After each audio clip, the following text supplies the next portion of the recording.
Berkat selalu mengejar orang yang hidupnya jadi berkat. Fokus kita di dalam hidup ini harusnya bukan bagaimana kita mengejar berkat, tapi bagaimana hidup kita bisa jadi berkat. Orang yang hidupnya berguna pasti dicari banyak orang. Tahukah Anda bahwa berkat hanya sebuah akibat dari apa yang kita kerjakan dalam hidup kita? Kalau Anda ingin diberkati oleh atasanmu, jadilah orang yang rajin. Banyak orang yang pandai, banyak orang yang hebat, tapi mereka lupa untuk hidup jadi berkat. Itu bukan hanya soal kemampuan saja, tapi hidup kita kalau mau jadi berkat harus ditunjang dengan karakter yang juga hebat. Jaga hatimu, jangan sombong, jangan tinggi hati, tetaplah rendah hati, sehebat apapun kemampuanmu. Kalau kita ingin diberkati dalam usaha, doa saja nggak cukup, tapi kita perlu menghidupi kebenaran. Kalau kita ingin hidup diberkati sama Tuhan, kita harus hidup dalam kebenaran. Tahukah Anda bahwa karya kita yang akan bercerita? Promosi dari buah bibir itu sangat luar biasa. Jangan hanya demi mengejar keuntungan, kita tidak menjaga kepercayaan orang. Orang yang menabur banyak pasti menuai banyak. Ternyata kunci dikejar berkat adalah kita tidak boleh berhenti menabur. Kalau kita mau diberkati Tuhan, lumbu-lumbu kita diisi penuh sampai melimpah-limpah. Kita harus muliakan Tuhan dengan harta kita. Dengan hasil pertama dari segala penghasilan kita. Orang tuh banyak yang gak mau nabur karena mereka takut untuk diri mereka sendiri kurang. Kalau kita ingin hidup kita jadi berkat, kita juga harus pandai mengelola keuangan. Karena uang itu selalu membuat orang merasa kurang. Bagaimana Anda bisa mengelola keuangan? Berkatalah cukup untuk dirimu sendiri supaya Anda bisa menyisihkan tabunganmu dan juga Anda masih bisa berbagi buat orang lain. Seberapa banyak pun berkat yang Tuhan berikan dalam hidup kita, kita harus bisa dipercaya untuk mengelola. Seberapa banyak pun harta kita, kalau kita tidak bisa mengelola pasti habis juga. Saya hari ini akan menyampaikan firman Tuhan tentang hidup dikejar berkat. Saya percaya bahwa semua orang ingin hidup diberkati. Tapi tahukah Anda bahwa berkat selalu mengejar orang yang hidupnya jadi berkat. Berkat selalu mengejar orang yang hidupnya jadi berkat. Fokus kita di dalam hidup ini harusnya bukan bagaimana kita mengejar berkat, tapi bagaimana hidup kita bisa jadi berkat. Orang yang hidupnya berguna pasti dicari banyak orang. Orang yang berkualitas pasti berani dibayar mahal. Tahukah Anda bahwa berkat hanya sebuah akibat dari apa yang kita kerjakan dalam hidup kita? Saya ingin mengencourage teman-teman yang bekerja, yang punya karir. Mari jadi berkat di dunia kerjamu. Tahukah Anda bahwa orang yang rajin itu memimpin dirinya sendiri? Amsal 10 ayat yang keempat berkata, tangan yang lamban membuat miskin, tetapi tangan orang rajin menjadikan kaya. Kalau Anda ingin hidup diberkati, ingat, berkat hanya akibat. Kalau Anda ingin jadi kaya atau hidup dalam diberkati dalam keuangan, pastikan Anda jadi orang yang rajin. Dimanapun Anda bekerja, bekerjalah dengan sungguh-sungguh. Amsal 12 ayat 24 berkata, tangan orang rajin memegang kekuasaan, tetapi kemalasan mengakibatkan kerja paksa. Orang yang rajin itu punya inisiatif yang tinggi dan kemampuan memimpin dirinya sendiri. Setiap hari orang yang rajin itu punya target apa yang dia harus kerjakan hari itu dan apa yang harus dia selesaikan. Tanpa perlu disuruh-suruh, tanpa perlu dipaksa-paksa, tanpa perlu dimarahi oleh atasannya. Kalau Anda ingin diberkati oleh atasanmu, jadilah orang yang rajin. Saya melihat ada tukang sampah yang selalu lewat setiap pagi di rumah kami. Tukang sampah ini baik sekali. Dengan sopan dia selalu menekan bel pintu rumah supaya orang yang bekerja di rumah kami bisa mempersiapkan sampah-sampah untuk diturunkan ke bawah. Dan tidak hanya mengangkut sampah yang ada, dia merapikan dan membersihkan area sekitar tempat sampah kami. Melihat orang yang begitu rajin ini, saya memberitahu orang yang bekerja kepada kami untuk selalu memberikan uang paling tidak seminggu sekali kepada orang yang mengambil sampah di rumah kami dan membagikan sembako juga untuk dia. Kita sebagai orang senang memberkati orang yang rajin, apalagi Tuhan. Saudara, saya ingin encourage juga untuk orang-orang yang bekerja kepada orang lain, Anda yang kerja kepada orang. Sepandai-pandainya Anda, sehebat apapun Anda, ada yang paling penting yang Anda harus jaga, yaitu karakter Anda. Karakter kita yang menentukan kita ada di mana. Banyak orang yang pandai, banyak orang yang hebat, tapi mereka lupa untuk hidup jadi berkat. Itu bukan hanya soal kemampuan saja. Tapi hidup kita kalau mau jadi berkat harus ditunjang dengan karakter yang juga hebat. Mazmur 37 ayat yang ke-11 berkata begini, tetapi orang-orang yang rendah hati akan mewarisi negeri dan bergembira karena kesejahteraan yang berlimpah-limpah. Dalam bahasa Inggrisnya lebih jelas dikatakan begini, but the humble will inherit the land and will delight themselves in abundant prosperity. Orang yang rendah hati akan mewarisi negeri dan akan diberkati dalam kelimpahan. Kalau Anda ingin jadi orang yang diberkati,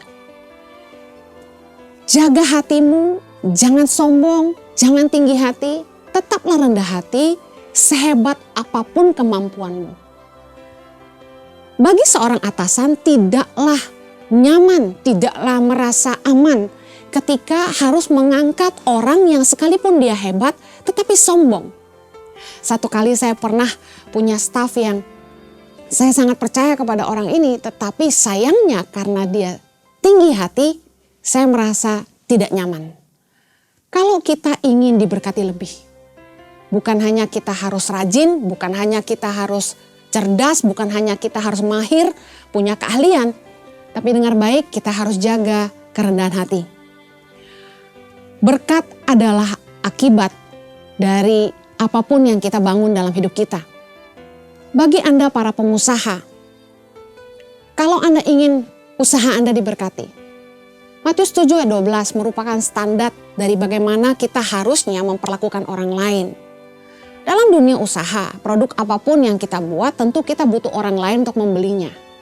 Apa yang jadi standar dalam perusahaan Anda?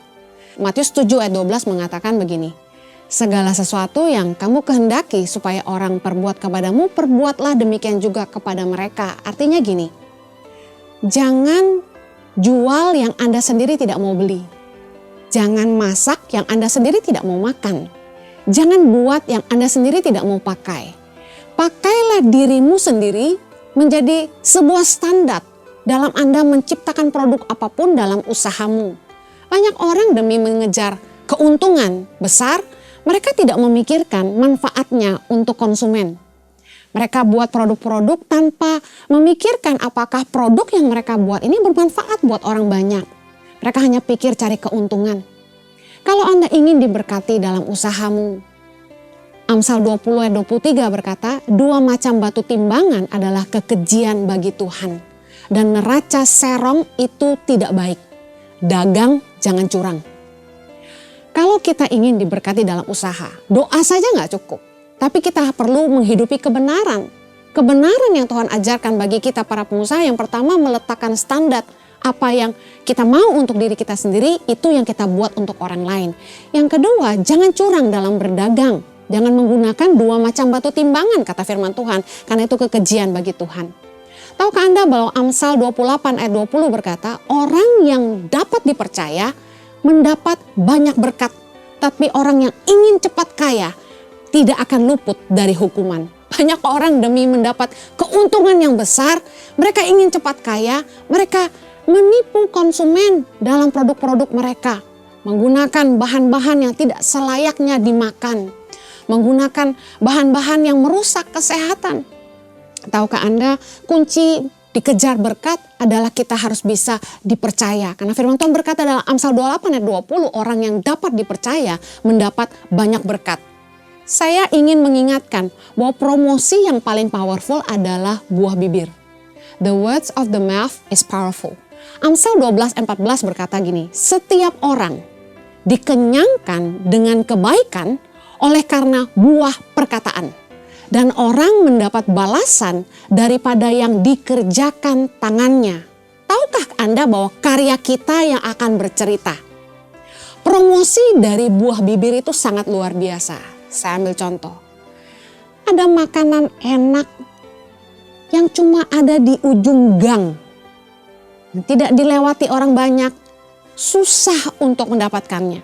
Tetapi karena rasanya yang begitu enak, orang-orang yang datang makan ke situ mulai bercerita. Mulai cerita ke saudaranya, mulai upload ke sosial medianya, dan apa yang terjadi? Orang dari mana-mana datang makan di tempat itu. Karena saya tidak di-endorse, saya tidak cerita apa nama restoran ini, tapi ada. Di Kelapa Gading ada tempat restoran makanan enak yang tempatnya, maaf, tidak nyaman menurut saya. Kenapa? Panasnya luar biasa. Tapi herannya jam 2 saja restoran ini sudah habis. Makanannya ludes. Dan yang saya lihat di sepanjang jalan itu parkiran mobil penuh. Dan mereka semua menuju ke restoran yang satu ini aja. Enak banget dan orang dari segala kalangan, maaf, dari sepeda motor, ojek sampai mobil mewah makan di situ. Dari berbagai daerah di Jakarta datang makan di tempat itu. Memang rasanya enak sekali. Di situ saya terkejut betapa kami yang orang Kelapa Gading saja tidak pernah tahu. Dan kalau dipikir-pikir tempatnya itu tidak di pinggir jalan besar. Cukup rumit mencarinya. Tapi karena rasanya yang enak luar biasa, jadi buah bibir kemana-mana. Sampai teman-teman saya dari daerah-daerah Jakarta Selatan, malah mereka yang bertanya kepada saya tempat ini di mana. Buah bibir itu merupakan hasil karya dari apa yang kita kerjakan di tangan kita. Hati-hati, jangan hanya demi mengejar keuntungan, kita tidak menjaga kepercayaan orang. Mungkin waktu kita berjualan dengan tipu-tipu sedikit, curang-curang sedikit, kita dapat keuntungan banyak. Tapi saya mau ingatkan, hubungan yang tidak panjang, usaha kita juga tidak panjang. Orang cuma beli satu kali dan gak akan kembali lagi.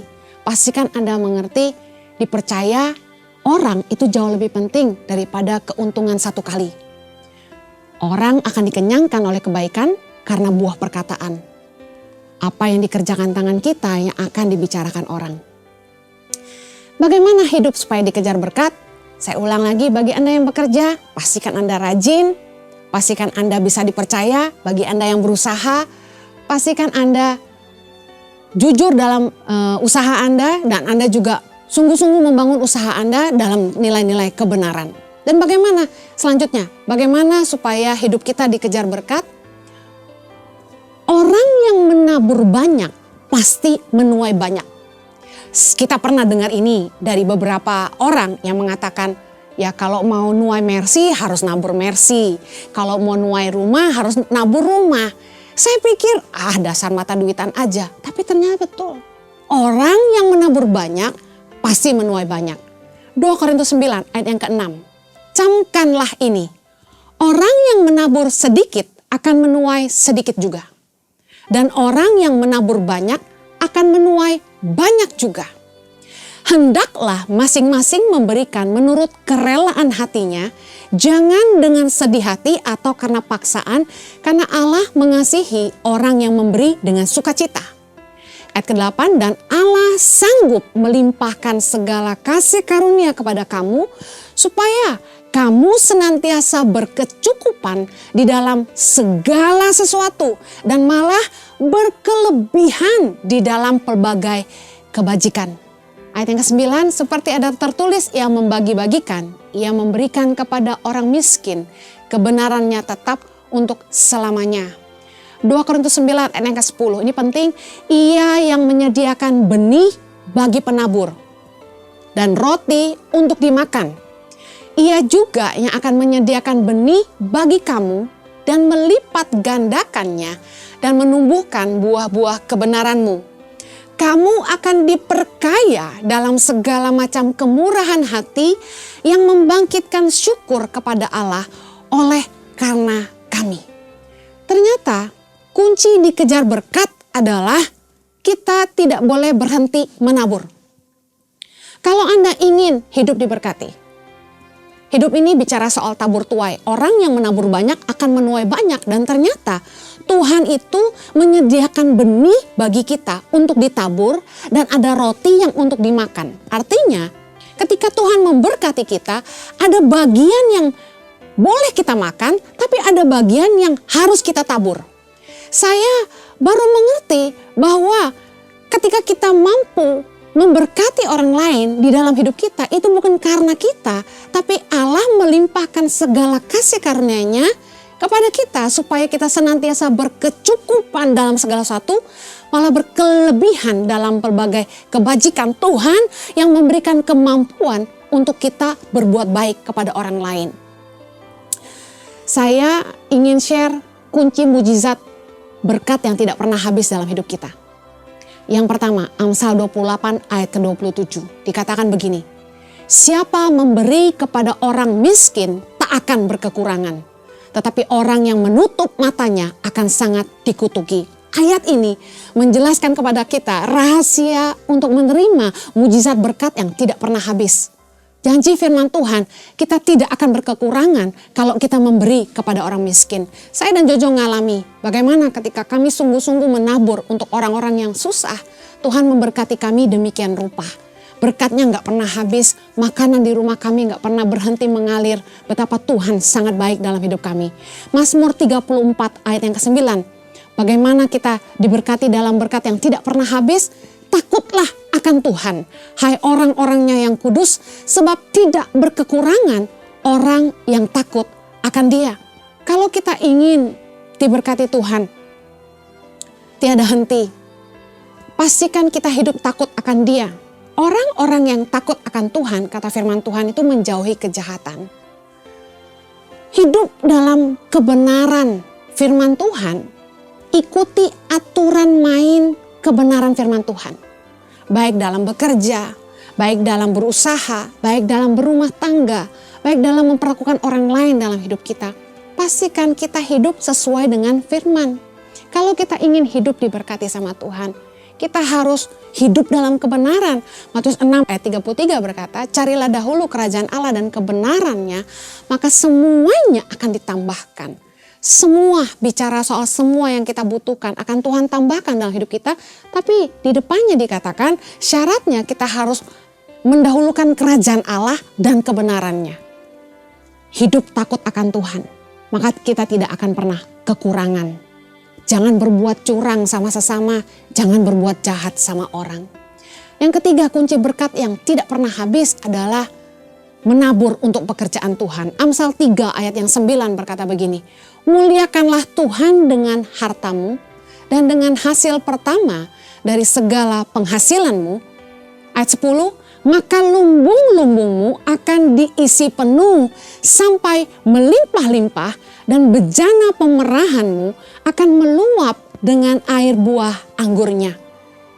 Luar biasa, firman Tuhan mengajar kita, kalau kita mau diberkati Tuhan, lumbung-lumbung kita diisi penuh sampai melimpah-limpah. Bejana pemerahan kita sampai meluap dengan air anggur. Artinya apapun yang kita kerjai disertai dan diberkati Tuhan. Sampai berkat itu begitu melimpah dalam hidup kita. Kita harus muliakan Tuhan dengan harta kita. Dengan hasil pertama dari segala penghasilan kita. Apa artinya? Nah, saya mendisiplin diri bersama dengan suami saya. Bahwa kami punya anggaran yang harus kami tabur setiap bulan. Dan dalam setiap berkat yang kami terima, ada yang kami tabur juga. Jadi tidak semua berkat kita terima lalu kita telan.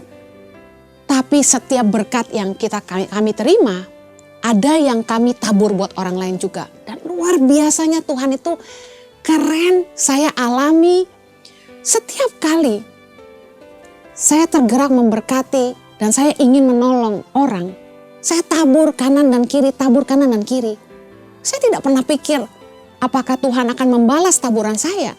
Tapi yang saya kaget adalah Tuhan mengembalikan setiap benih yang saya tabur. Saya sampai heran bagaimana Tuhan bisa mempercayakan di masa-masa sulit untuk kami menolong hidup begitu banyak orang. Dan yang lebih luar biasa, kalau dulu sebagai hamba Tuhan, saya pikir saya mungkin tidak akan mampu menghidupi orang tua saya.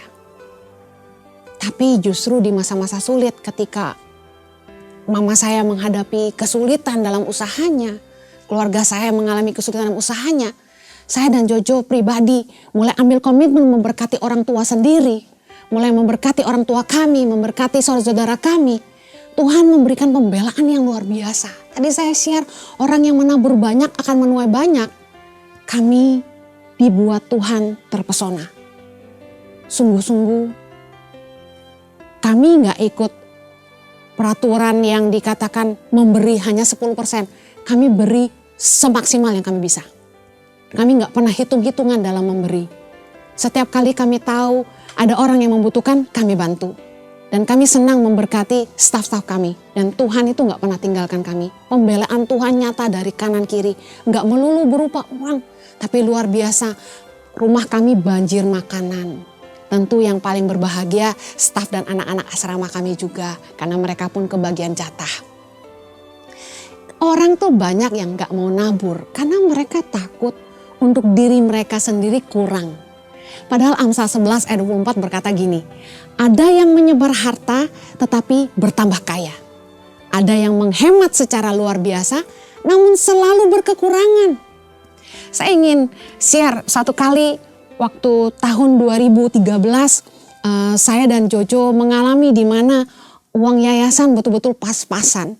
Dan pada saat itu kami sudah menolong sebuah pelayanan lain di Nabire, Papua selama 5 tahun. Dan ketika uang kami mulai menipis, saya bilang sama Jojo mungkin sudah waktunya kita selesai dengan mereka. Kita tidak usah support mereka lagi karena kita sendiri pun susah.